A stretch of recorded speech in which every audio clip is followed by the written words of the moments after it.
Buenos días compañeros, en esta polimedia les voy a hablar sobre el alcoholismo. El temario que vamos a desarrollar a continuación es la introducción, vamos a hablar sobre el etanol, conceptos, epidemiología, etiopatogenia, la clínica y el tratamiento. Bien, ¿qué es lo que entendemos por el alcoholismo, no? En un sentido amplio se entiende que es el problema social determinado por el consumo de alcohol exagerado en la colectividad. Mientras que en ámbitos de salud pública se entiende por el alcoholismo en conjunto de costes sanitarios, sociales y económicos generados por el consumo de bebidas alcohólicas. Los patrones de consumo de alcohol han sido sustituidos en la actualidad, ¿no? Porque anteriormente solamente se tomaba vino en la hora de almuerzos o solamente en ceremonias especiales, mientras que en la actualidad se toma alcohol cada fin de semana por diversiones, por ocio, o por depresión o por problemas familiares suelen tomar el alcohol, ¿no? Entonces de patrones de consumo bajo han pasado a patrones de consumo alto. Aunque se tiende a tener una visión dicotómica, la visión dicotómica se refiere a que hay personas que piensan que el alcohol es tanto bueno o como tanto malo. En realidad no es así, puesto que los riesgos comienzan con niveles consumos bajos de alcohol y a medida que pasa el tiempo pues va a ir aumentando. El etanol es la principal molécula que va a causar las adicciones en el alcoholismo. En un consumo agudo nos referimos cuando el paciente recién comienza a beber o cuando toma dosis bajas, ¿no? El etanol va a interactuar con dos receptores, que es el receptor del GABA y el receptor del glutamato. El GABA es un neurotransmisor inhibitorio, mientras que el glutamato es un excitatorio, ¿no? Entonces, ¿qué es lo que va a hacer el etanol? Va a hacer una hiperfunción del GABA, así potenciando la función inhibitoria del sistema nervioso central, y el glutamato, pues como es un sistema excitatorio, pues va a disminuir. Y como resultado va a deprimir el sistema nervioso central y actúa sobre los sistemas inhibidores a nivel de la formación reticular, corteza cerebral y vulvar. Mientras que por el otro lado, en el consumo crónico, cuando la persona comienza a tomar habitualmente el alcohol, su cuerpo se va adaptando a este consumo excesivo mediante el fenómeno de neuroadaptación y va a pasar una patología como inversa a lo que es en el consumo agudo. Antes era una hiperfunción, ahora va a ser una hipofunción GABAérgica y una hiperfunción glutaminérgica, previniendo o haciendo aparecer la sintomatología de la abstinencia, ¿no? Que cuando la persona lo deja, pues la persona comienza a sentir ansiedad, frecuencia cardíaca, sudoración, hasta convulsiones. Mientras que el consumo agudo solamente te alivia el estrés y por eso te sientes relajado cuando recién comienzas a tomar alcohol. En el concepto tenemos que tener en claro tres conceptos: el consumo de riesgo, el consumo perjudicial y el alcoholismo.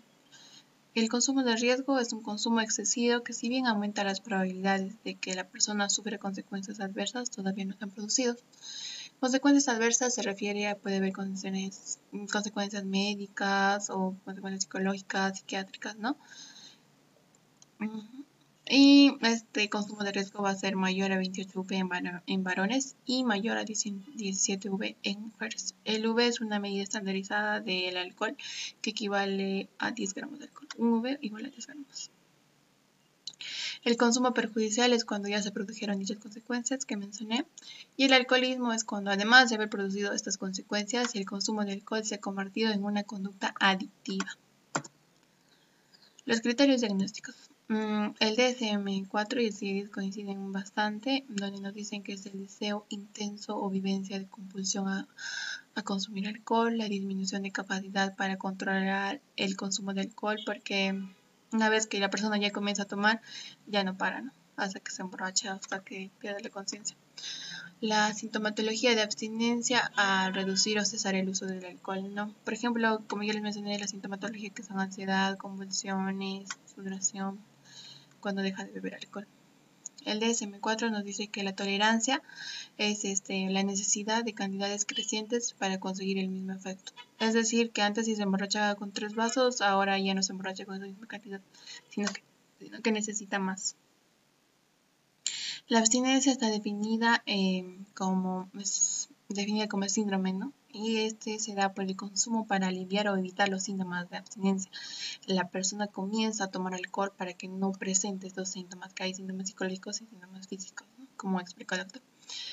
El consumo frecuente de cantidades mayores durante un periodo más largo de lo que inicialmente se pretendía.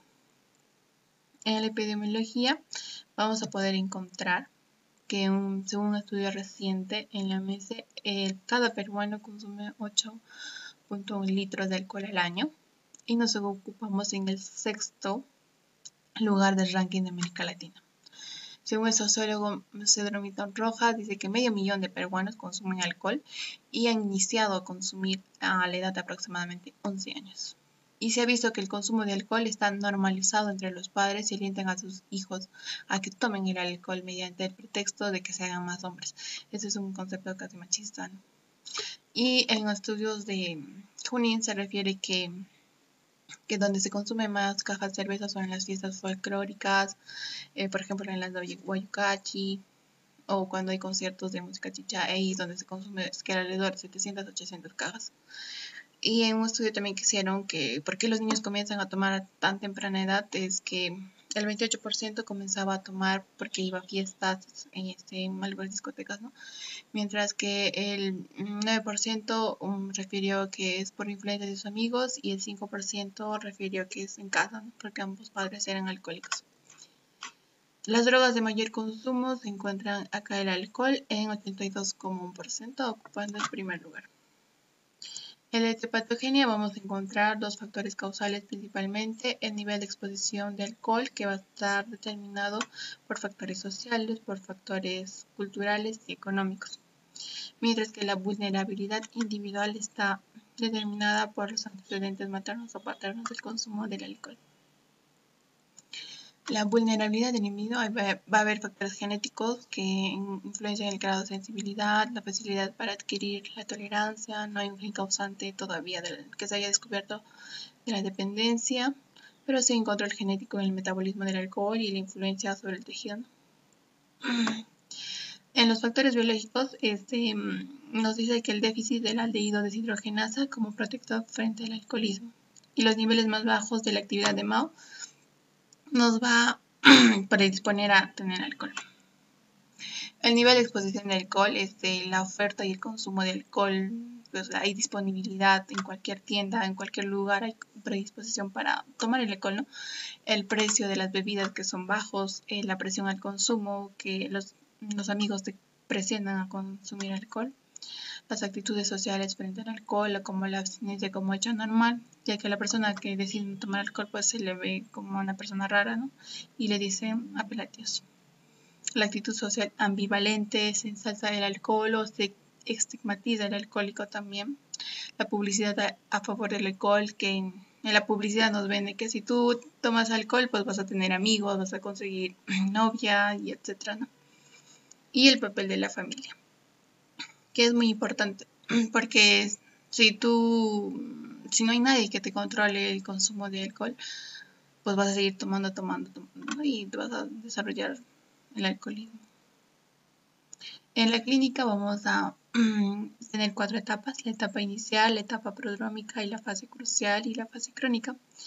En la inicial se inicia los primeros consumos de alcohol, en la etapa prodrómica incrementa la tolerancia, en la fase crucial aparecen lagunas amnésicas, manifestaciones de consecuencias, ¿no? Por ejemplo, pueden ser consecuencias familiares o psicológicas, ya comienzas a maltratar a las personas de tu alrededor. Y la fase crónica aparece como el fenómeno de intolerancia, donde a dosis bajas de alcohol ya presentan los síntomas, los efectos del alcohol.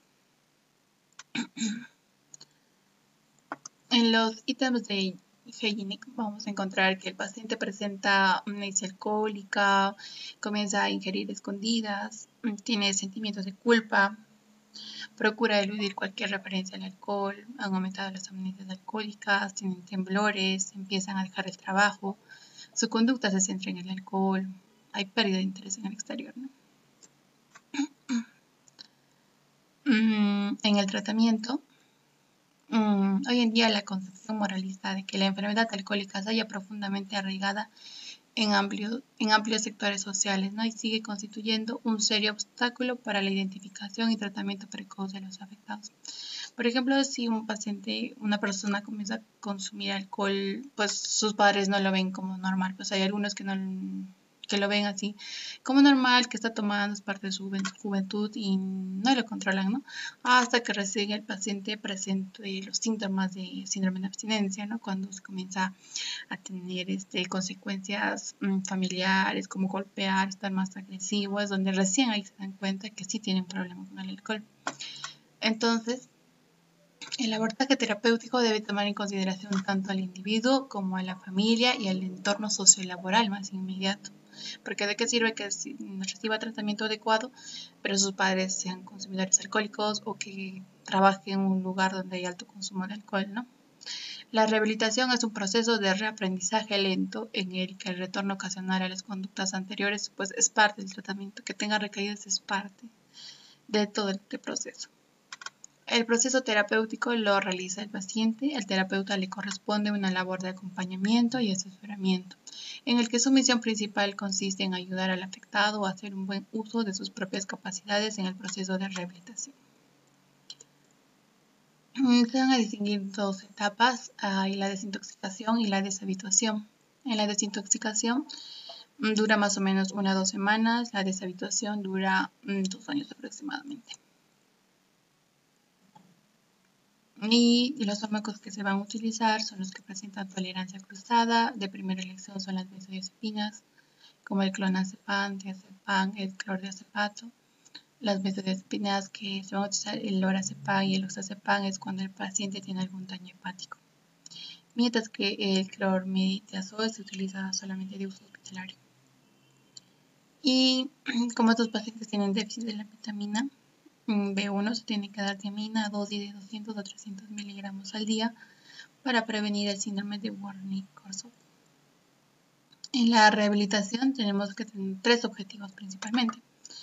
Primero es que aunque el paciente se recupere de las secuelas de su dependencia, tanto físicas como psíquicas, familiares y sociolaborales.